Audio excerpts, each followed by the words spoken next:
दोस्तों यूपी लेखपाल का फॉर्म भरने के लिए आप क्या करेंगे, गूगल में टाइप करेंगे UP SSC.gov.in। ये वाली साइट आप देख सकते हैं। यहाँ पे आप इतना लिखेंगे, आपको ये वाली वेबसाइट देखने को मिलेगी। यहाँ पे अभी ऐप लॉन्च हुआ है UP SSC का, तो यहाँ पे उसका ऐड दिख रहा है, आपको इसको क्लोज कर देना है। यहाँ पे इस प्रकार से वेबसाइट खुल के आ जाता है। यहाँ पे आप नीचे आएंगे तो यहाँ पे देखिए आपको बहुत सारे जो है बटन्स देखने को मिल जाते हैं। कैंडिडेट्स रजिस्ट्रेशन का ऑप्शन मिलता है, फोटो सिग्नेचर अपलोड का ऑप्शन मिलता है। इसके अलावा रिमेनिंग डिटेल सबमिशन, मान लीजिए आपने कुछ जानकारी भर दिया, बाकी की जानकारी आपको भरना बाकी रह गया, मतलब आपने फॉर्म फाइनल सबमिट नहीं किया, तो यहाँ से आप जा सकते हैं। आपको फी डिपॉजिट करना है तो फी डिपॉजिट आप यहाँ से करेंगे। इसके अलावा जो है यहाँ पे मेन एग्जामिनेशन फी डिपॉजिट का ऑप्शन मिल रहा है, आप यहाँ पे देख सकते हैं। तो ये सारे ऑप्शंस आपको देखने को मिलते हैं। तो मैं यहाँ पे पहले कैंडिडेट्स रजिस्ट्रेशन वाले ऑप्शन पे क्या करूंगा, क्लिक करूंगा। मैंने डायरेक्ट लिंक भी आपको डिस्क्रिप्शन बॉक्स में प्रोवाइड कर दिया है, क्लिक करके आप इस वेबसाइट पे आ सकते हैं, फॉर्म को अप्लाई कर सकते हैं, या DS हेल्पिंग फॉरएवर की वेबसाइट भी जा सकते हैं, वहां से भी फॉर्म को भर सकते हैं। आप देखिए फॉर्म भरने का जो लास्ट डेट है वो यहाँ पे आपको दिखाई दे रहा है। यहाँ देख सकते रजिस्ट्रेशन जो स्टार्ट हुआ है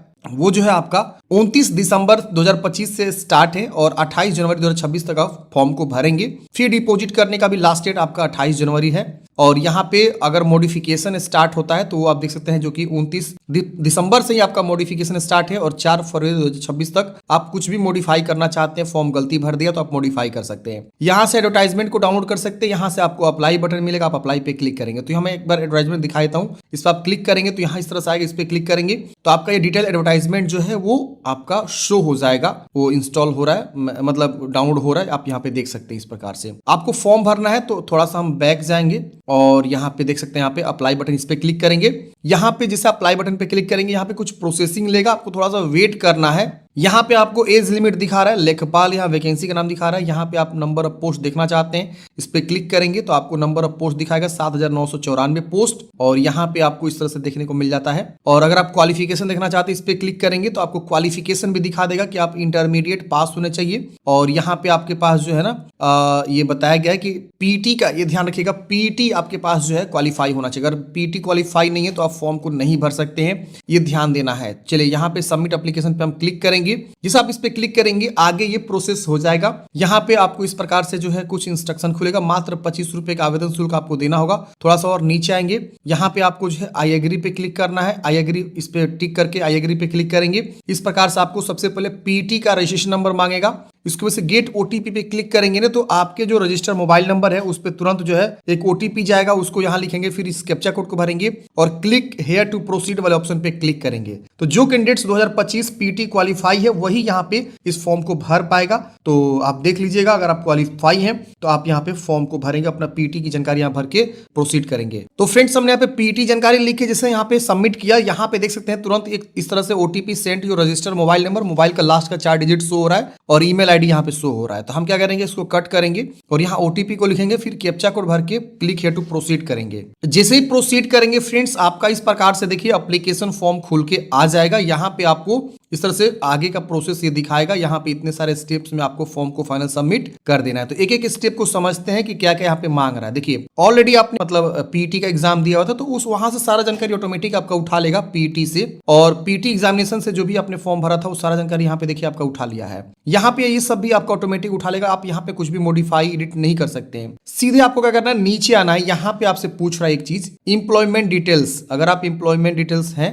मतलब यहाँ पे, तो नॉट एन एम्प्लॉयमेंट ये ऑलरेडी आपका चूजन है जो कि पीटी से उठाया हुआ है। सीधे आपको और नीचे आना है। यहाँ पूछ रहा है कि are you claiming age relaxation, आप एज में छूट लेना चाहते हैं तो यस करेंगे, वरना आप इसे नो कर देंगे। अब जैसे हम नो करेंगे ना, ये कुछ प्रोसेसिंग लेगा, आपको यहाँ पे वेट करना है। जैसे फ्रेंड्स आप नो करेंगे, यहाँ पे आपको कुछ जानकारी प्रोसेसिंग होगा और यहाँ पे आपका यहाँ पे इस तरह से फॉर्म आगे प्रोसेस होगा। अब यहाँ पे आपका इंटरमीडिएट की जानकारी ऑलरेडी जो आपने पीटी में फॉर्म भरा था वो ऑटोमेटिक यहाँ पे उठा लेगा, आपको कुछ नहीं करना। एक बार अच्छे से चीजों को वेरीफाई कर लेना है। हैव यू कंप्लीटेड इंटरमीडिएट, यहाँ पे टिक है ऑलरेडी और उसकी जानकारी यहाँ पे ऑलरेडी फिलअप्ड है, जो कि आप यहाँ पे देख सकते हैं। और हाई स्कूल की जानकारी यहाँ पे ऑलरेडी फिलअप्ड है, जो कि मेरे केस में दिखा रहा है, आपके केस में भी यहाँ पे दिखाएगा। इंटरमीडिएट की जानकारी ऑलरेडी यहाँ पे टिक है, जो कि आपको यहाँ पे देखने को मिलेगा। अगर आपको यहाँ पे इंटरमीडिएट जानकारी नहीं आ रहा है तो आपको यहाँ पे पूछेगा कि आप इंटरमीडिएट कंप्लीट कर चुके हैं, तो आपको यहाँ पे टिक कर देना है। और नीचे में यहाँ पे देखिए इंटरमीडिएट की जानकारी आपसे मांगा जा रहा है। तो आपको यहाँ पे यस कर देना है और यहाँ पे आपको इंटर कहाँ से आपने क्वालिफाई किया हुआ है वो आपको यहाँ पे बता देना है। यहाँ पे पासिंग ईयर बता देना है, फिर आपका जो है ऊपर में रोल नंबर, रजिस्ट्रेशन नंबर या सर्टिफिकेट नंबर, तीनों में से कोई एक जानकारी यहाँ पे लिख देंगे और इशू डेट, कब आपका जो है यहाँ पे सर्टिफिकेट इशू हुआ है या मार्कशीट जो भी आप दे रहे हैं जानकारी उसके अकॉर्डिंग आप यहाँ पे बता देंगे।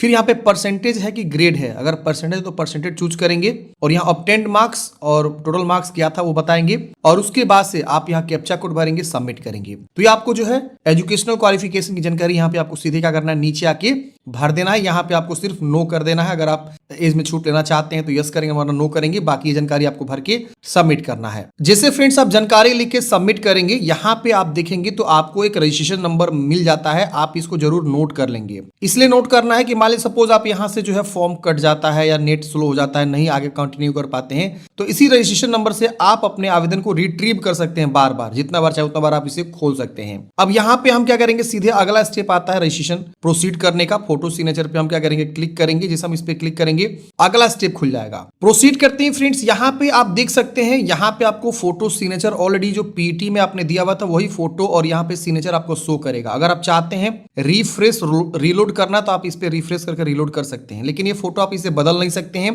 अब यहाँ पे आपको सीधे कंटिन्यू वाले बटन पे क्या करना है फ्रेंड्स, क्लिक कर देना है। जैसे हम कंटिन्यू वाले बटन पे क्लिक करेंगे अगला स्टेप हमारा खुल के आ जाएगा। जो जो स्टेप कंप्लीट होगा वो ऑटोमेटिक ग्रीन होते चला जाएगा। देखिए ग्रीन हो रहा है ना, एप्लीकेशन ग्रीन हो गया, फोटो सिग्नेचर ग्रीन हो गया। अदर डिटेल्स में क्या क्या मांग रहा है, थोड़ा सा नीचे आएंगे, यहाँ पे जानकारी आपको ऑलरेडी बहुत सारा फिलअप मिलेगा।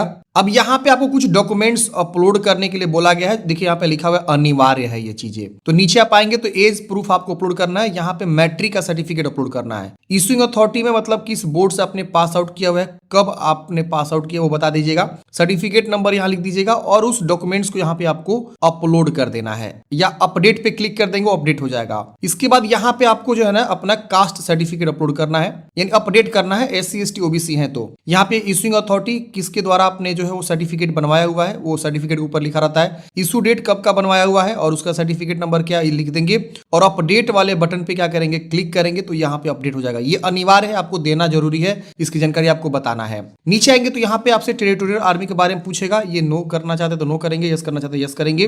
अगर आपने NCC किया हुआ है तो आप यस करेंगे वरना नो करेंगे। फिर आप नीचे आएंगे, यहाँ पे इन तीनों बॉक्स को टिक करना है आपको और फिर कैप्चा कोड भर के सेव एंड प्रोसीड करना है। सेव एंड नेक्स्ट करते हैं फ्रेंड्स। यहाँ पे आपसे फाइनल सबमिशन के लिए कंफर्मेशन मांगेगा, आप यहाँ पे प्रीव्यू करके एक बार देखेंगे, सारा जानकारी सही है तो आप उसको चेक करेंगे, वेरीफाई करेंगे। अगर सब चीज सही है तो यहाँ पे प्रोसेस टू पेमेंट फी का ऑप्शन मिलेगा, फाइनल सबमिशन का ऑप्शन मिलेगा, इस पे क्लिक करेंगे, आपसे श्योर कराएगा, ओके करेंगे। अब यहाँ पे देख सकते हैं आपका इस प्रकार से जो है फाइनल सबमिशन के लिए फी पेमेंट मांगेगा। आप यहाँ पे क्लिक हियर टू पे क्लिक करेंगे, ओके करेंगे। अब यहाँ पे आपको state bank of India show करेगा, इसको टिक करेंगे। यहाँ पे आपको थोड़ा सा नीचे आना, इसको टिक करना है और प्रोसेस फॉर फी डिपॉजिट पे क्लिक करेंगे। अब यहाँ पे आपको इस प्रकार से शो करेगा, एक बार प्रोसीड कर लेंगे। यहाँ पे आपको इस प्रकार से जो है पेमेंट गेटवे आ जाएगा SBI का। हम यहाँ पे क्या करते हैं 25 रुपीज का जो फी लग रहा है उसको हम जमा कर लेंगे। UPI, इसके अलावा डेबिट क्रेडिट कार्ड का भी, नेट बैंकिंग का भी ऑप्शन है, तो हम QR कोड को शो करके पेमेंट जमा कर लेते हैं। तो फ्रेंड्स हमने यहाँ पे QR कोड शो करके पेमेंट जमा कर लिया है। अब ये प्रोसेस हो रहा है, थोड़ा देर वेट करेंगे। आपको स्कैन करके QR कोड आप तुरंत वेट करेंगे,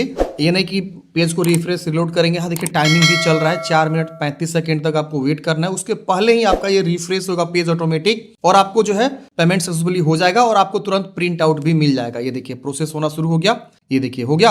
अब यहाँ पे process to download and print the application form का बटन मिला, इस पे क्लिक करेंगे। अगला स्टेप हमारा जो है आ जाएगा इस प्रकार से फाइनल प्रिंट आउट का। यहाँ देखिए हमने फाइनल प्रिंट आउट भी निकाल लिया है। ये प्रिंट का लास्ट स्टेप हम इस पे क्लिक करके जो है फाइनल प्रिंट आउट निकाल लेंगे। हमने जो फॉर्म को अप्लाई कर दिया है। प्रिंट करने के बाद से आप यहाँ पे जो है होम वाले बटन पे आ जाएंगे, आपका यहाँ पे जो है ये डैशबोर्ड लॉग आउट हो जाएगा। अच्छा, बहुत सारे बच्चे क्या सोचते हैं कि हमने यहाँ पे जो है मान लीजिए आगे तक प्रोसेस कर दिया, फोटो सिग्नेचर बाकी रह गया, फिर पेमेंट बाकी रह गया, तो देखिए यहाँ पे वो सारे स्टेप्स मिल जाएंगे। अगर आप फोटो सिग्नेचर पे मान लीजिए पेंडिंग रह गए हैं तो आप यहाँ पे क्लिक करेंगे फोटो सिग्नेचर वाले ऑप्शन पे और यहाँ पे आपको रजिस्ट्रेशन नंबर लिखना होगा। मैंने आपको बताया ना ये रजिस्ट्रेशन नंबर है, उसको नोट कर लीजिएगा। तो उसको आप नोट करके रखेंगे तो यहाँ पे आपको वही वाला रजिस्ट्रेशन नंबर लिखना है, डेट ऑफ बर्थ, जेंडर और यूपी का डोमिसाइल है वो, कैटेगरी और यहाँ पे वेरिफिकेशन कोड लिख के आपको प्रोसीड करेंगे तो वहीं से आपका जो है आगे प्रोसेस होना शुरू हो जाएगा। तो आप जब एक बार यहाँ रजिस्ट्रेशन वाले ऑप्शन पे क्लिक कर लेते हैं ना, कैंडिडेट्स रजिस्ट्रेशन वाले ऑप्शन पे, तो पीटी की जानकारी आपसे मांगता है और उसके बाद आप जब फॉर्म सबमिट कर देते हैं तो एक नीचे में रजिस्ट्रेशन नंबर जनरेट होता है, उसको आप जरूर नोट कर लीजिएगा ताकि आगे फ्यूचर में वो आपको काम आएगा। समझ रहे ना, वो बहुत ही जरूरी है ताकि आप जब चाहे तब अपने फॉर्म को रिट्रीव कर सकते हैं, जब तब उस फॉर्म पे जा सकते हैं। अगर आपने जो है रिमेनिंग डिटेल्स बाकी रह गया सबमिट करना, इस पर क्लिक करेंगे, वही रजिस्ट्रेशन नंबर लिखेंगे, date of birth, gender, UP के निवासी है उसमें बताएंगे, फिर कैटेगरी कोड लिख के प्रोसीड करेंगे तो आपका वहीं से फॉर्म स्टार्ट हो जाएगा। तो ये विशेष ध्यान देना, आपको रजिस्ट्रेशन नंबर तुरंत नोट कर लेना है। तो आई होप आप लोग समझे होंगे फॉर्म कैसे भरना है। आपके मन में कोई भी डाउट है, कमेंट बॉक्स में पूछ लीजिएगा। मिलता है किसी नेक्स्ट वीडियो में। जय हिंद, आपका दिन शुभ हो।